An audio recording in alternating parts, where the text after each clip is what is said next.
Rodrigo Duterte, the volcano in a barong. Imagine a man, not polished and diplomatic, but raw, unfiltered, a volcano erupting in a barong. This is Rodrigo Roa Duterte, Digong, a name that echoes through the Philippines like a thunderclap, igniting both fervent adoration and seething rage. Born into a world of ordinary beginnings on March 28, 1945, in Masin, Leyte, he was destined to become anything but ordinary. A lawyer who traded courtrooms for battlefields, he ascended from the gritty streets of Davao City to the hallowed halls of Malacañang Palace, becoming the 16th president of the Philippines, 2016 to 2022. His presidency wasn't a gentle breeze. It was a hurricane, a whirlwind of iron-fisted justice, street-smart rhetoric, and policies that sent shockwaves across the globe. Duterte, the Punisher, was a maverick, a force of nature, a paradox wrapped in a controversy. The crucible of the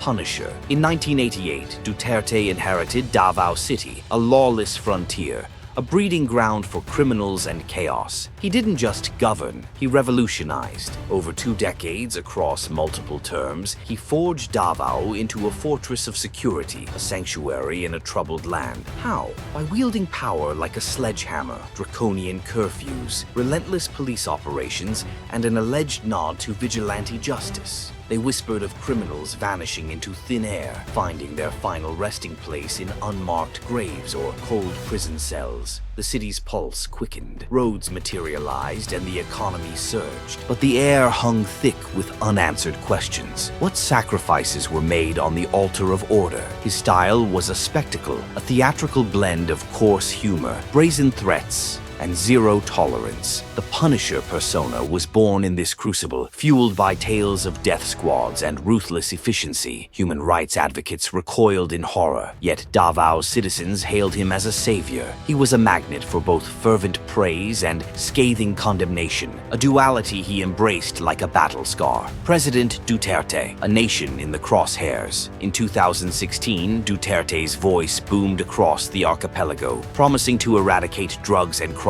within a mere 6 months. His campaign was a raw, visceral performance, a symphony of curses, promises, and unfiltered rage. Filipinos, weary of corruption and yearning for a return to order, rallied behind him. His landslide victory, 16.6 million votes, was a seismic event, a collective roar of a nation desperate for change. His war on drugs was a maelstrom, a relentless crusade that left a trail of bodies in its wake. The official tally spoke of thousands, while human rights groups spoke of tens of thousands. Accusations of extrajudicial killings echoed through the halls of justice, yet Duterte remained defiant. "I am responsible. Punish me." He tossed aside diplomatic niceties, focusing solely on the iron-fisted enforcement of the law. The world watched in horror, yet his countrymen adored him. Global Gambit, a dance with dragons. Duterte ripped up the playbook of Philippine foreign policy, sending shockwaves through the geopolitical landscape. He spat in the face of long-standing alliances, telling America to go to hell and threatening to sever military ties. Simultaneously, he cozied up to China and Russia, securing lucrative investments and navigating the treacherous waters of the South China Sea. It was a high-stakes gamble,